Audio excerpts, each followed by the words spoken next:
Hello दोस्तों, आप सबका स्वागत है हमारे यूट्यूब चैनल एसएस लोकर्स एकेडमी में। जैसा कि आप सभी को थंबनेल से पता चल रहा होगा कि मैं आज आप सभी को पूरे हिंदी बुक से उसमें जो 10 वीवीआई प्रश्न उत्तर है उसका मैं हल कराने वाला हूं। तो ये आप सभी लोगों के लिए वीडियो सबसे ज़्यादा महत्वपूर्ण है। तो इस वीडियो को आप अपने दोस्तों में ज़्यादा से ज़्यादा शेयर कीजिएगा और इसे आखिरी तक ज़रूर देखिएगा ताकि आप लोग समझ सके कि वो 10 वीवीआई प्रश्न उत्तर कौन से हैं जो बार बार एग्जाम में पूछे जाते हैं। तो चलिए बिना देरी किए हुए मैं इस वीडियो को शुरू करता हूं। लेकिन उससे पहले मैं आप सभी को बता दूं कि कल 7 अक्टूबर के दिन मैं आप सभी लोगों के लिए ला रहा हूं पीवाईक्यू सीरीज, जिसमें 2020 से लेकर के 2024 तक के एग्जाम में पूछे गए जो प्रश्न हैं उनका मैं हल कराऊंगा। पार्ट वाइज हल कराया जाएगा। जैसे पहले मैं आप सभी को 2024 में जो भी एग्जाम हुआ था हिंदी का, उसका पेपर का मैं सॉल्यूशन कराऊंगा। फिर 2023 का मैं फिर आपको पेपर का सॉल्यूशन कराऊंगा। फिर 2022 का। तो हम लोग उल्टा चलेंगे, 24 का, 23 का, 22 का, 21 का, 20 का, ऐसे करते हुए हम लोग जितने भी प्रश्न पत्र हैं हमारे 5 सालों में पूछे गए उनका हम लोग हल करेंगे। तो आप सभी लोग 7 अक्टूबर के दिन रात 8 बजे जरूर जुड़िएगा ताकि आपकी तैयारी और बेहतर हो सके। ठीक, अब हम लोग आगे देखेंगे आज के प्रश्न उत्तर, जो 10 इंपॉर्टेंट प्रश्न उत्तर है, जिसमें पहला नंबर हमारा है, अगर हम में वाक शक्ति न होती तो क्या होता। ये मोस्ट इंपॉर्टेंट क्वेश्चन है। ये बार बार एग्जाम में पूछे गए हैं कि अगर हम में वाक शक्ति न होती तो क्या होता। तो इसका उत्तर होगा कि अगर हम में वाक शक्ति न होती तो हम नहीं जानते कि इस मतलब गूंगी सृष्टि का क्या हाल होता। कुछ सुख दुख का अनुभव हम दूसरी इंद्रियों के द्वारा करते हैं, उसे अवाक होने के कारण आपस में एक दूसरे से नहीं कुछ कह सकते और नहीं सुन सकते थे। वाक शक्ति ईश्वर द्वारा दी गई अनेक प्रकार की शक्तियों में से एक है, जिसके न होने पर सृष्टि गूंगी हो जाती है। यानी वाक शक्ति के बारे में बताया कि अगर हमें वाक शक्ति न होती, बोलने की शक्ति न होती, तो हम लुंजपुंज अवस्था में किसी कहीं कोने में बैठा दिए गए होते और हम और ही सब सुख दुख का अनुभव तो अपनी और दूसरी इंद्रियों के द्वारा करते, जैसे हाथ हो गया, पैर हो गया, या सुनने का हो गया, चलने का हो गया, देखने का। ये जितने भी तरीके की इंद्रियां हमारी है, हर इंद्रियों से तो हम अपना अनुभव करते किसी भी चीज का, लेकिन हम बोल नहीं पाते। तो वाक शक्ति इसलिए हमारे लिए अनमोल हो जाती है, महत्वपूर्ण हो जाती है। इसके बगैर अगर हम रहेंगे तो ये पूरा सृष्टि या संसार क्या हो जाएगा, गूंगा हो जाएगा। ठीक, तो ये पहला नंबर प्रश्न था, इसे आप लोग जरूर याद रखिएगा। इसके बाद दूसरा नंबर प्रश्न है हमारा कि आर्ट ऑफ कन्वर्सेशन क्या है। ये भी इंपॉर्टेंट क्वेश्चन है। ये भी पूछा जाता है, कई बार एग्जाम में पूछा भी गया है कि आर्ट ऑफ कन्वर्सेशन क्या है। तो आर्ट ऑफ कन्वर्सेशन क्या है, तो आर्ट ऑफ कन्वर्सेशन बातचीत करने की एक कला है जो यूरोप के लोगों में ज्यादा पाई जाती है। इसकी शोभा काव्य कला प्रवीण विद्वान मंडली में है और इसमें ऐसे चतुराई के साथ बातचीत किया जाता है कि जिन्हें सुनकर कान को अत्यंत सुख मिलता है। इसी का दूसरा नाम सुहृद गोष्ठी है। यानी कहा गया आर्ट ऑफ कन्वर्सेशन को, हिंदी में इसको बोलते हैं बातचीत करने की कला। यानी इसमें क्या होता है ना कि कोई अगर व्यक्ति किसी से बात कर रहा है तो वो अगर किसी से बात कर रहा है तो वो रूडली बिहेव नहीं करेगा, जैसे कि उससे चिल्ला करके बोलना या चिल्ला के बातें करना ताकि सामने वाले को पसंद ना आए। मतलब सामने वाले को पसंद आने के लिए व्यक्ति जो इतना मधुर तरीके से बात करता है कि जो सुनने वाला व्यक्ति है ना उसके बातों को और अच्छे से गौर से सुनता है। तो उसी को आर्ट ऑफ कन्वर्सेशन की कला के बारे में बताया कि यूरोप के लोग हैं उनमें आर्ट ऑफ कन्वर्सेशन यानी बातचीत करने का हुनर होता है और वो ऐसे चतुराई के साथ बातचीत करते हैं किसी के साथ कि सुनने वाला व्यक्ति को कान को अत्यंत क्या होता है, सुख मिलता है। तो ये दूसरा नंबर प्रश्न था। नेक्स्ट प्रश्न हमारा तीसरा नंबर है। कहा जा रहा है कि सच है जब तक मनुष्य बोलता नहीं तब तक उसका गुण दोष प्रकट नहीं होता। तो इसका उत्तर होगा कि प्रस्तुत पंक्ति हमारे पाठ्य पुस्तक दिगंत भाग 2 के बातचीत शीर्षक पाठ से लिया गया है, जिसके लेखक भारतेंदु युग के महान रचनाकार बालकृष्ण भट्ट हैं। प्रस्तुत पंक्ति में लेखक ने बेन जॉनसन के माध्यम से कहते हैं कि जब तक मनुष्य बोलता नहीं तब तक उसका गुणदोष प्रकट नहीं होता और बहुत ही यह उचित जान पड़ता है। कारण कि बोलने से मनुष्य के रूप का साक्षात्कार होता है।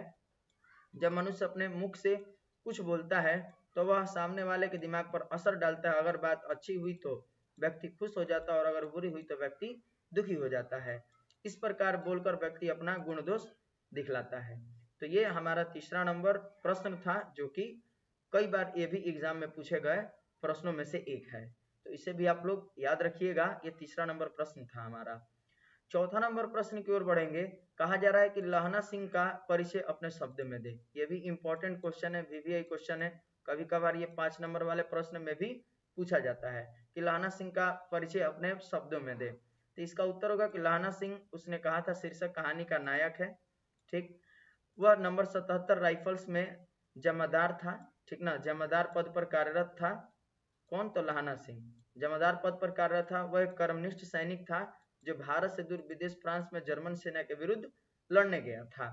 वह अदम्य साहस, शौर्य एवं निष्ठा से मोर्चे पर डटा हुआ था। अपने प्राणों की परवाह किए बिना दिन रात खंदक में तन्मयता के साथ जमा हुआ था। वह शत्रुओं से लोहा लेने के लिए उत्तेजित है और इन कथनों से यह प्रदर्शित होता है कि बिना फेरे घोड़ा बिगड़ता और बिना लड़े सिपाही। फिर आगे कहा जा रहा है कि उसके जीवन का एक दूसरा पहलू भी है, मानवीय संवेदना तथा वचनबद्ध प्रेम। वो अपने किशोरावस्था में एक बालिका से प्रेम करता था, परंतु कुछ समय बाद लहना सिंह की मुलाकात सूबेदारनी से होती है और वह अपने पति एवं पुत्र की रक्षा के लिए उससे वचन लेती है एवं लहना सिंह अपने प्राणों की आहुति देकर के उन दोनों की रक्षा करता है, जो वचन के पालन का उत्कृष्ट उदाहरण है। तो ये हमारे लहना सिंह के बारे में था। इसके बाद हम लोग आगे बढ़ेंगे क्वेश्चन नंबर 5 की ओर, यानी 5वां की ओर। तो कहा जा रहा है कि कवि ने अपनी एक आंख की तुलना दर्पण से क्यों की है। यानी जो जायसी थे, हमारे मलिक मोहम्मद जायसी, वो कवि थे, तो उनका कहा जा रहा है कि उन्होंने अपनी एक आंख की तुलना दर्पण से क्यों की है। तो इसका उत्तर होगा कि हम जानते हैं कि दर्पण स्वच्छ एवं निर्मल होता है, ठीक उसी प्रकार कवि की आंख है। कोई भी व्यक्ति अपनी छवि जिस प्रकार साफ एवं स्पष्ट रूप से दर्पण में देख पाता है, ठीक उसी प्रकार कवि की आंख भी स्वच्छता और पारदर्शिता का प्रतीक है। अतः कवि ने अपनी एक आंख की तुलना दर्पण से की है। यह हमारा 5वां नंबर प्रश्न का उत्तर था। आगे बढ़ेंगे हम लोग 6ठे नंबर प्रश्न की ओर। 6ठा नंबर प्रश्न कह रहा है कि धनी सो पुरुष जस कृष्ण जासु, फूल मरे पे मरे न बासु। इसका व्याख्या करें। धनी सो पुरुष जस कीर्ति जासु, फूल मरे पे मरे न बासु। इस पंक्ति की क्या करना है? व्याख्या करना है। इसका उत्तर होगा कि प्रस्तुत पंक्ति हमारी पाठ्य पुस्तक दिगंत भाग 2 के पाठ कड़बक, काव्यखंड के पाठ कड़बक, जिसके कवि मलिक मोहम्मद जायसी है, वहां से ली गई है। जिस प्रकार पुष्प अपने नश्वर शरीर को त्याग कर देता है किंतु उसकी सुगंध धरती पर व्याप्त रहती है, ठीक उसी प्रकार महान व्यक्ति भी इस धाम पर जन्म लेकर अपनी कीर्ति से ही अपना पहचान यहाँ छोड़ जाता है। तो ये हमारा जो है 6ठा नंबर प्रश्न का उत्तर था। आगे बढ़ेंगे 7वें नंबर प्रश्न की ओर। तो कहा जा रहा है 7वां नंबर प्रश्न में कि काव्य सौंदर्य स्पष्ट करें। प्रश्न का उत्तर है कि प्रश्न का उत्तर बोल रहे हैं। प्रश्न है हमारा कि कछु खाद्य कछु धरनी गिरावत, छवि निरक्ति नंदरनिया। इस पंक्ति का काव्य सौंदर्य स्पष्ट करना है। तो इसका उत्तर होगा कि प्रस्तुत पंक्ति हमारी पाठ्य पुस्तक दिगंत भाग 2 के पद पाठ से लिया गया है, जिसके कवि सूरदास हैं।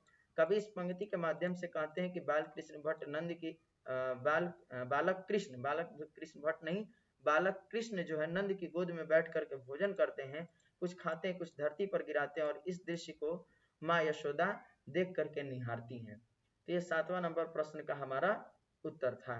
आगे बढ़ेंगे 8वें नंबर प्रश्न की ओर। तो कहा जा रहा है कि आंदोलन का नेतृत्व के संबंध में जयप्रकाश नारायण के क्या विचार थे और आंदोलन का नेतृत्व वे किस शर्त पर स्वीकार करते हैं। ये भी पूछा गया प्रश्न है एग्जाम में, कई बार ये भी पूछा गया है एग्जाम में, तो ये भी याद रखिएगा आप लोग। ये भी वीवीआई प्रश्न है। इसमें कहा गया है उत्तर में कि आंदोलन के नेतृत्व के संबंध में जयप्रकाश नारायण जी का यही विचार था कि नई पीढ़ियां ही देश का भविष्य, अर्थात वह नई पीढ़ी के लोगों के से बार बार कहते थे कि उत्साह है आपके अंदर, शक्ति है आपके अंदर, जवानी है आपके अंदर, आप नेता बनिए। आंदोलन का नेतृत्व वे इन शर्तों पर स्वीकार करना चाहते हैं कि मुझे सामने से खड़ा करके कोई पीछे से डिक्टेट नहीं करेगा, नहीं तो आज इस नेतृत्व को स्वीकार करूंगा और कल इस नेतृत्व को मैं छोड़ दूंगा। उन्होंने यह भी कहा था कि आज आप सभी की बातों को मैं सुनूंगा लेकिन फैसला मेरा होगा। तो ये हमारा 8वां नंबर प्रश्न का उत्तर है। ठीक, आगे बढ़ेंगे 9वें नंबर प्रश्न की ओर। तो 9वां नंबर प्रश्न कर रहा है कि जयप्रकाश नारायण कम्युनिस्ट पार्टी में क्यों नहीं शामिल हुए। यह भी इंपॉर्टेंट क्वेश्चन है। ठीक, अब आगे हम लोग इसका उत्तर देखेंगे कि यह तो सत्य है कि जयप्रकाश नारायण जी जब अमेरिका में थे तो वे कम्युनिस्ट थे, अर्थात वे मार्क्सवादी थे।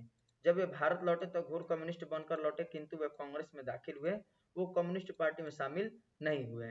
क्यों नहीं शामिल हुए? तो कहा जा रहा है क्योंकि लेनिन द्वारा कही गई बात उनको अच्छी तरह याद थी कि लेनिन ने यह बताया था कि जो गुलाम देश और वहाँ के जो कम्युनिस्ट है उनको हरगिज वहाँ की आज़ादी की लड़ाई से अपने को अलग नहीं रखना चाहिए। लड़ाई का नेतृत्व भले ही पूंजीपतियों के हाथ में हो या फिर कम्युनिस्टों के को और खुद को अलग नहीं रखना चाहिए, इसलिए वे कम्युनिस्ट पार्टी में शामिल नहीं होते हैं, कांग्रेस में आकर के शामिल हो जाते हैं।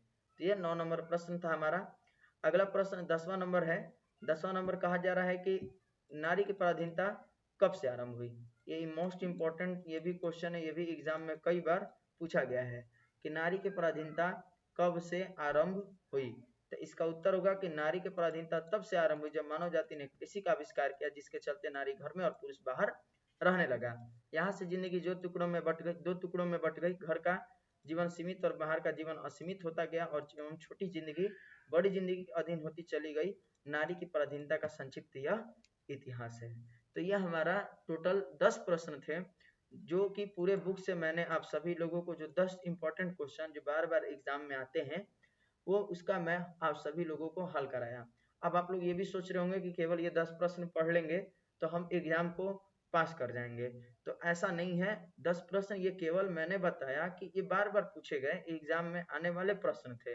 इन 10 प्रश्न जो मोस्ट इंपॉर्टेंट VVI है उसको मैं बताया, और मैं आपको ये भी नहीं कह रहा हूँ कि केवल ये 10 प्रश्न आप लोग पढ़ लेंगे तो आप एग्जाम में जो है टॉप कर जाइएगा। आपको पढ़ना पूरा है, पूरा आपको पढ़ना है, लेकिन इनमें से जो मोस्ट इंपॉर्टेंट जो क्वेश्चन जिसको ज्यादा ध्यान में रखना है उन क्वेश्चन को मैं बताया कि इसको आप लोग अच्छे से और ध्यान से इसको याद करिएगा और समझिएगा। इसके मकसद से मैंने क्या किया, आपको ये वीडियो बनाया, ठीक ना। तो आप लोग इसे अपने दोस्तों में जरूर शेयर कीजिएगा। साथ ही अगर वीडियो अच्छा लगा हो तो कमेंट में जरूर बताइएगा, और जो लोग हमारे चैनल पर नए होंगे तो हमारे चैनल को सब्सक्राइब कर लीजिएगा, बेल आइकन को प्रेस कर दीजिएगा ताकि हमारे नए नए वीडियो का अपडेट आप सभी लोगों तक पहले पहुंच सके। धन्यवाद।